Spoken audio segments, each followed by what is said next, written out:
Tenemos muchos temas. Sí. Y es al aire.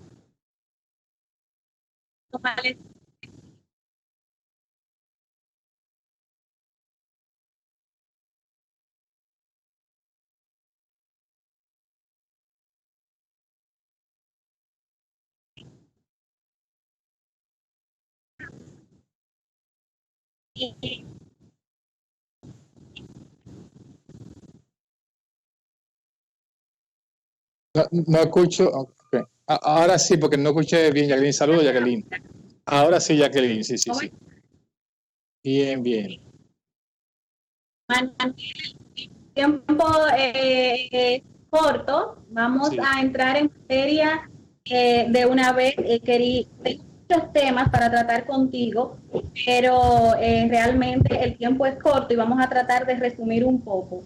Sabes que se anunció el Banco Mundial, dio una noticia, ¿verdad?, sobre los aspectos económicos y cómo va a impactar la economía en los diferentes países de Latinoamérica. Y yo quiero, en ese sentido, preguntarte lo siguiente: ¿cuáles son los factores que el Banco Mundial ha tomado en cuenta para determinar el cierre económico de esos diferentes países de Latinoamérica?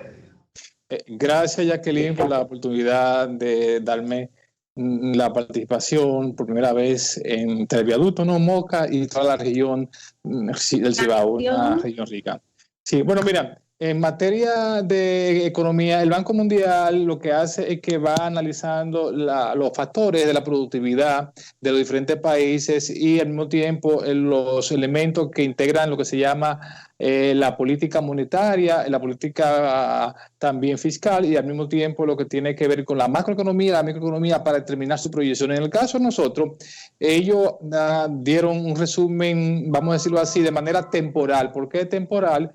Porque, ¿qué ocurre? Que en medio de la pandemia tú no das un informe general, sino por parte. Y en estos momentos ellos han establecido que el crecimiento del país va a ser cero en el año 2020, en este año. Estamos hablando de 2020, cuando hace apenas 2 meses se daba una proyección de crecimiento de 4.7 en promedio. Sin embargo, ya ahora estamos hablando de que no va a crecer el país. Es posible también que ya cuando se pueda dar otro informe, entonces el crecimiento sería mucho más negativo y eso tiene que ver de que realmente el país está paralizado. Todos sabemos que la situación que estamos pasando con la pandemia del COVID-19 está afectando todos los sectores productivos y de una u otra manera eso está impactando la economía, que dicho sea de paso, esta crisis de salud, ya nosotros vamos a entrar en los próximos meses, posiblemente el mes que viene ya entremos entonces a una crisis económica, porque solamente estamos hablando de la crisis de salud, ¿no?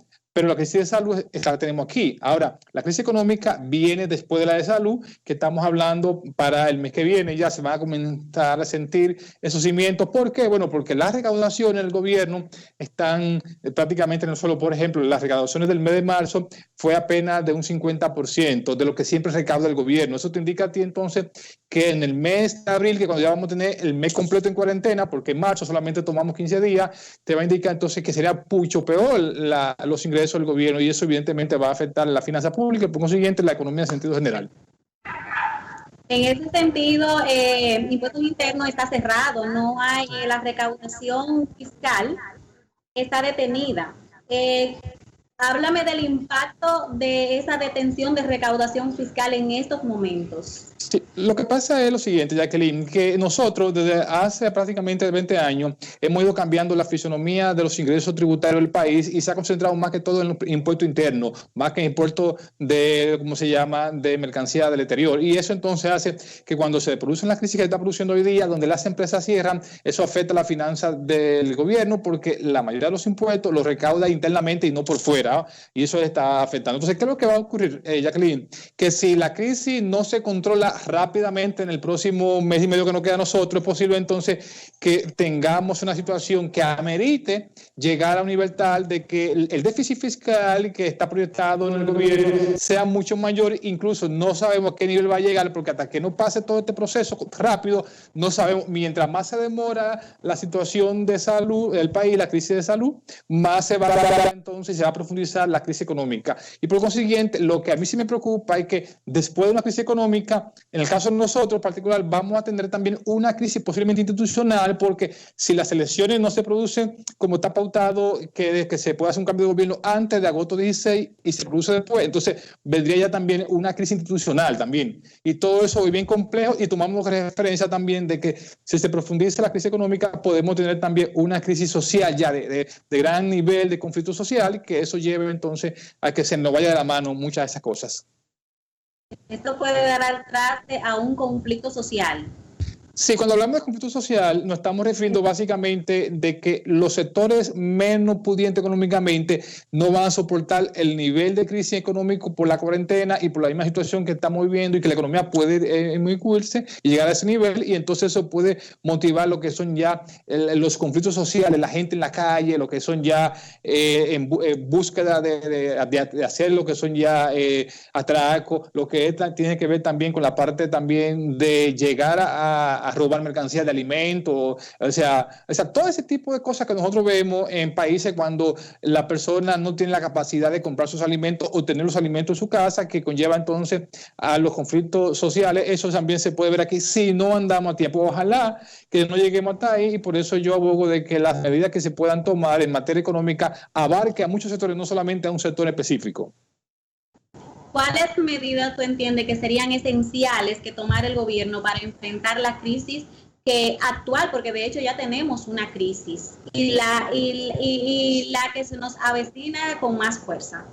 Mira, en materia de sanidad, yo pienso que hay un elemento clave para entender la situación que se nos puede ir de la mano, y es que mientras no masifiquemos la prueba, no vamos a saber exactamente quién tiene y quién no tiene, y por consiguiente no hay forma de controlar la expansión de lo que tiene que ver el virus. Lo otro tiene que ver con la parte económica. O sea, el gobierno ha estimulado la parte monetaria, que significa ponerle a los bancos dinero para que lo puedan prestar las empresas, lo ha estimulado correctamente. Sin embargo, el gobierno ha descuidado la parte del empleo informal. ¿Qué es el empleo informal? Aquella gente que vende en los mercados, aquella gente que vende en la calle algún tipo de producto, de servicio que no esté formalizado. Entonces esa gente, como no se están beneficiando de la ayuda del gobierno, son la gente que están saliendo a la calle, y son la gente que están rompiendo la cuarentena, porque son gente que no pueden esperar 15 días ni 3 semanas trancados sin producir, que tienen que producir. Y entonces, ¿qué ocurre? Que como el gobierno no está beneficiando a ellos, no lo está protegiendo, tienen que irse a la calle, y entonces con el riesgo de que pudiesen también ellos infectarse y infectar a sus familiares. Por ejemplo,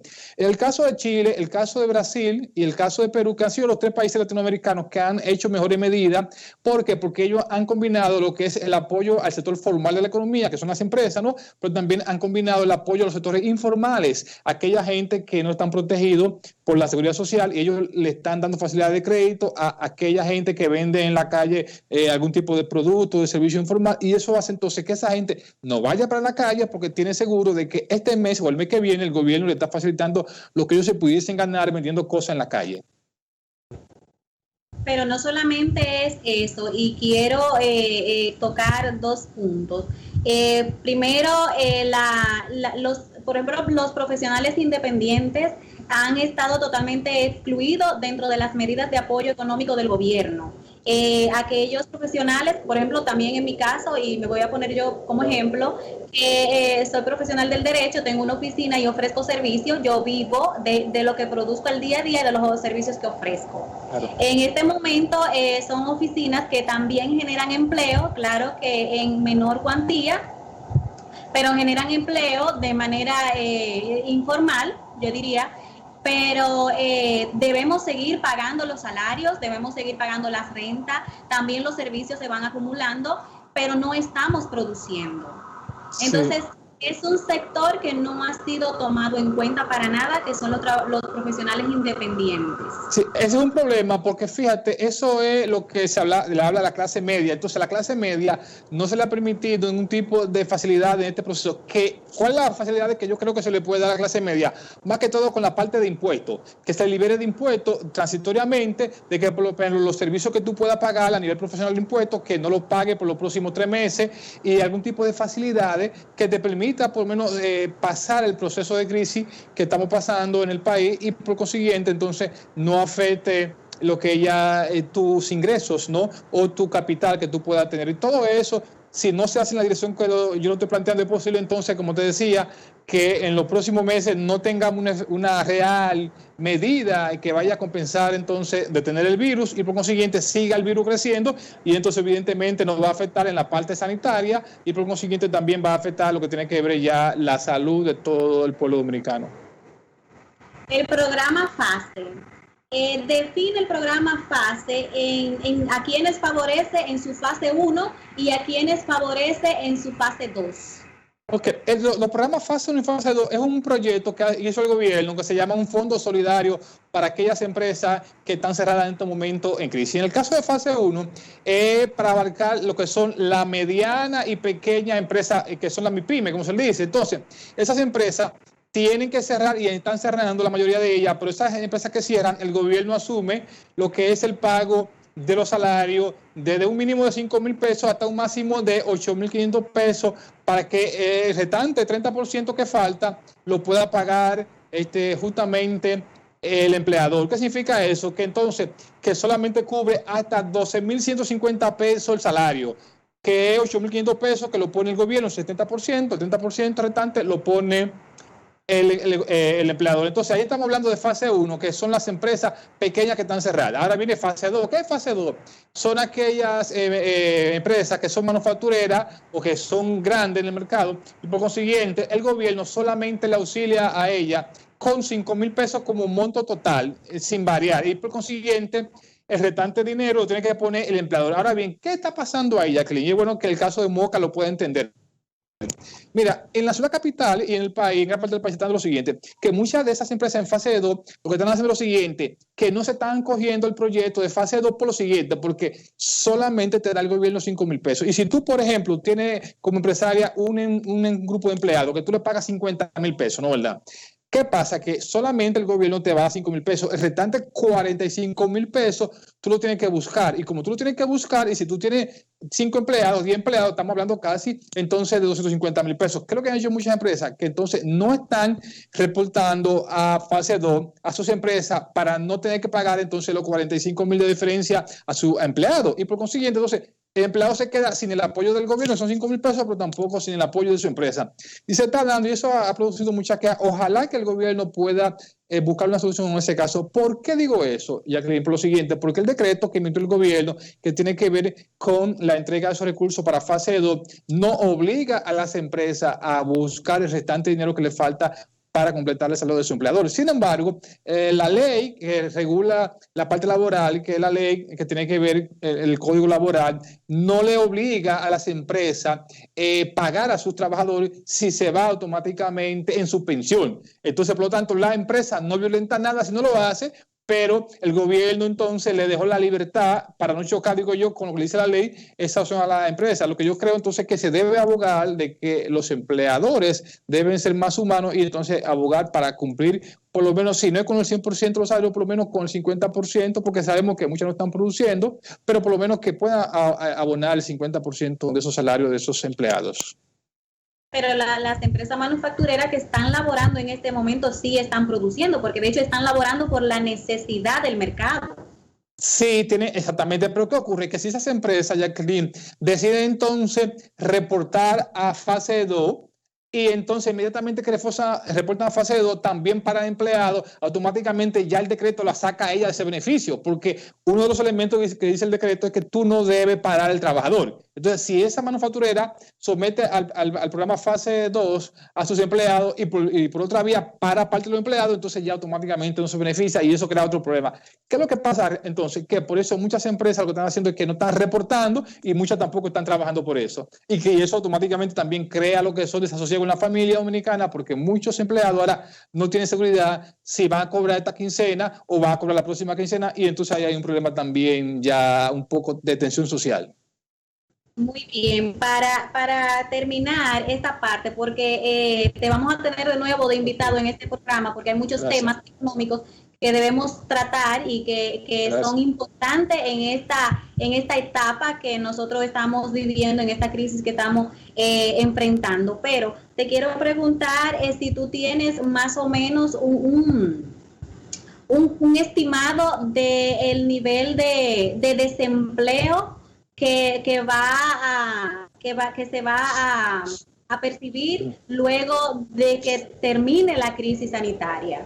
Mira, Jacqueline, la cantidad de crecimiento económico que produce el país solamente puede producir empleo a partir de cuando tú tienes, como en la economía dominicana, un crecimiento por encima de 2.5. Si tú no creces por encima de 2.5 anualmente, tú no estás como país en capacidad de producir empleo. Ahora, ¿qué ocurre? Jacqueline, que como este año el crecimiento va a ser cero, significa entonces que no se va a crear empleo este año, pero además de eso se van a perder empleo. ¿Qué es lo que yo estoy viendo? Partiendo de lo que yo estoy viendo a partir de los datos de la finanza pública y las proyecciones también que estoy haciendo, es posible que este año nosotros perdamos alrededor de 500,000 de empleos, O sea, perdamos 500,000 de empleo, estamos hablando que es mucho empleo, pero encima de que vamos a perder 500,000 de empleo, tampoco vamos a crear, por lo que resta de año, ya empleo. Y por consiguiente, eso significa que la cantidad de desempleo que el país puede tener al finalizar el año, es posible que tengamos ya un desempleo por encima de 600,000 nuevos desempleados, y por consiguiente la cantidad de desempleo aumentaría por encima de un 12 o un 13% al finalizar el año en el país. Pero según el Banco Mundial, nosotros vamos a presentar un nivel de crecimiento cero, o sea, no va a haber crecimiento, pero tampoco vamos a tener un descrecimiento de la economía, como es en el caso de México y Brasil, que son las principales potencias económicas de Latinoamérica. No, lo que pasa, yo te voy a explicar lo que pasa con el informe del Banco Mundial. El Banco Mundial lo que está haciendo es un informe parcial de cómo va el desarrollo de la economía regional, y entonces, ¿por qué habla que nosotros no nos va a ir tan mal? Pero están hablando a partir de este informe. Ahora, ¿por qué ocurre eso? Porque nosotros teníamos una proyección de crecimiento de 4.5, allá estamos en cero. El caso de México tenía una proyección de crecimiento de 2.5, por lo tanto, el crecimiento de México antes de la crisis iba a ser mucho menor que nosotros. ¿Qué significa eso? Que si va a ser mucho menor, entonces el impacto económico va a ser mayor en México. Ahora bien, en el caso de nosotros, hasta el día de hoy va a ser cero, pero como te dije, como son informes preliminares, ya dentro de 15 días o dentro de un mes es posible que el Banco Mundial entonces haga una nueva proyección de la economía dominicana, y por consiguiente es posible que el crecimiento entonces, en vez de ser cero, sea -5 o -3 o -2, dependiendo qué tan profundo sea. Por consiguiente, yo creo que el informe del Banco Mundial, para que la gente no se confunda, se está refiriendo al momento de la actualidad, no a futuro, porque a futuro eso se va a ir cambiando de acuerdo a cómo vaya la proyección y de la cuarentena. Hasta que no tengamos levantamiento de la cuarentena y volvamos a producir, no sabemos realmente cuál será el fin final de la economía, pero sí lo vamos rastreando mes por mes y día por día de acuerdo a los fundamentos de la economía, como se están golpeando, y todo indica que posiblemente la economía dominicana crezca. En el caso mío, yo lo estoy viendo que puede crecer por debajo de un 2%, negativamente hablando, y entonces si es así sería mucho peor. Por consiguiente, vamos a esperar que en el próximo informe del Banco Mundial ya podamos entonces comparar entre la proyección mía y lo que está planteando el Banco Mundial.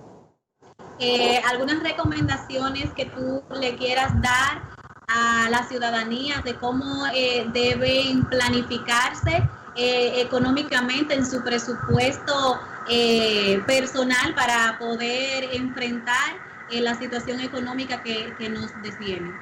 Sí, la sugerencia que yo le hago a la ciudadanía es lo siguiente. Primero, que comience a disminuir los gastos que no son necesarios y solamente deje gastos de alimentación y gastos por necesidad. Entonces, esos gastos no son necesarios, que lo comience a disminuir. y que no logre meterse en nueva deuda hasta tanto no entremos al 2021, 2022. ¿Por qué? Porque en el 2020, lo que resta de año, la economía va a perder cierto nivel de estabilidad y eso va a hacer que se deslice la moneda y por consiguiente aumente la devaluación y eso va a afectar entonces lo que son las tasas de interés, los préstamos, y si usted se mete un préstamo, entonces va a tener que pagar más dinero. Por lo tanto, mi recomendación final es que la gente controle el gasto y elimine entonces aquellos gastos que no son necesarios para que pueda tener mayor nivel de ahorro entonces doméstico. Manuel, muchísimas gracias por estar con nosotros, estas interesantes informaciones, porque sabemos que el tema económico es uno de los temas principales que nos preocupan a todos los dominicanos, sobre todo en este momento de crisis. Gracias de verdad por tu participación. Tenemos pendiente una nueva intervención tuya en este programa próximamente. Gracias, que tengan una feliz noche. Nosotros hemos llegado a la parte final de este programa y recordarle que llegamos a ustedes gracias a Agua Pensacola. Consuma agua Pensacola y asegure su salud y la de su familia. Será hasta mañana una nueva entrega de Visión RD. Jacqueline Hidalgo estuvo con ustedes.